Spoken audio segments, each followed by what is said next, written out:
Hi, everyone. Ed Robertson. Thank you for listening to the TV Confidential podcast. We'll be back with a brand new edition of TV Confidential later in the week. In the meantime, please enjoy this clip from a conversation you may have heard before, but probably haven't heard in a long time. Please enjoy.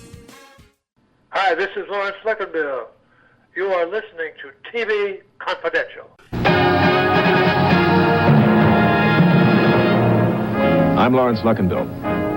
200 years ago today.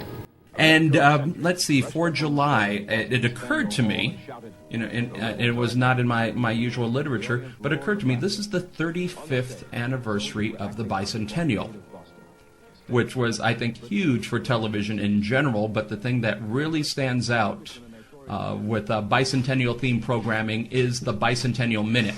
Right, which, for those who don't remember, were a series of one-minute mini history lessons aired by CBS in prime time at the end of the 8 o'clock hour. They began on July 4th, 1974. So they went for a while. Yeah, they were supposed to end. They were supposed to end on July 4, 1976, to commemorate the 200th anniversary of the signing of the Declaration of Independence, but they proved so popular they went beyond. They went beyond July 4th, 76. I think well into the 76-77 season. Yeah, really. President Gerald Ford was the one who did the Bicentennial Minute on July 4th, 1976. Right. It looks like it ran until December 31st, 1976. So they continued it for the rest of the year. Right. And I guess bicentennial fever was still going, but you have to remember that if kids weren't around at that time, I hate to equate it to 9/11, but you noticed how everything became red, white, and blue all of a sudden, and every entity had their bicentennial theme. Well, off the top of my head, and I believe this was popular around that time, was the famous Chevy ad: baseball, hot dogs, apple pie, Chevrolet. And Chevrolet, with the Chevrolet with Tom T. Hall. Yeah. As the spokesman at the time. Yeah.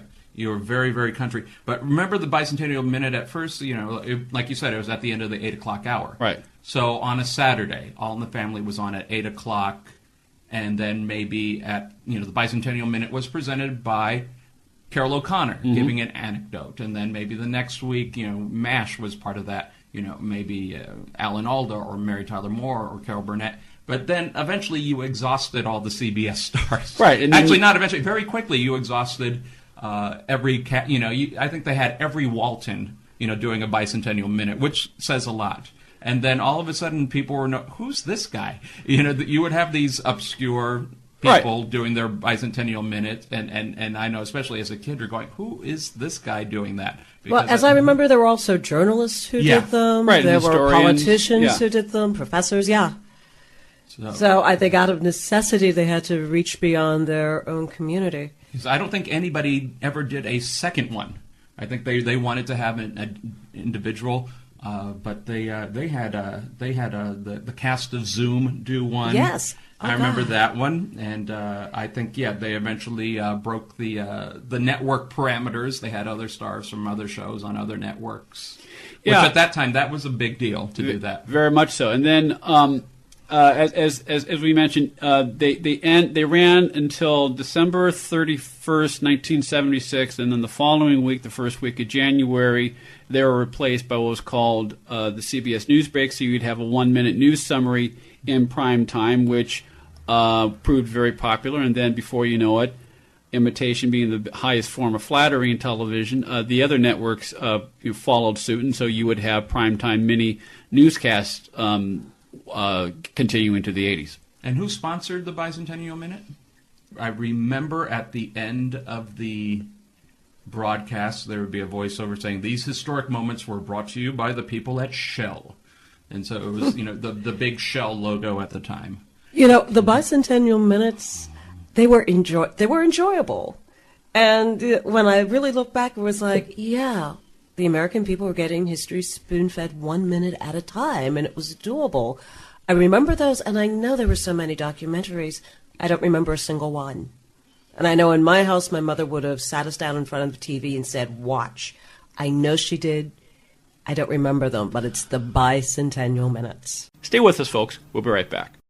This portion of TV Confidential is brought to us by our friends at Front Porch Realty, the community of realtors in the Northern Bay Area of California that is committed to finding the solution that is best for their clients. Whether you're a first-time home buyer or looking to sell or lease your property in Northern California, call Karen Strain at 415-886-7411 or visit frontporchrealtygroup.com for more information on how they can help you. One more item. If you're starting a company, particularly one that is in an emerging market, you know that averting any sort of legal dispute is crucial to your business plan. Our friends at Tectonic Law offer an array of services that can help you avoid and preempt future litigation while also developing and protecting your intellectual property and intangible assets. Tectonic Law serves the needs of a host of emerging industries throughout California and beyond, including industrial designers, beverage makers, artists, farmers, retail stores, health practitioners, wellness experts, cosmetics manufacturers,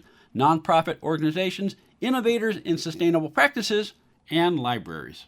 Go to tectoniclaw.com to learn more about how Tectonic Law can help your business thrive.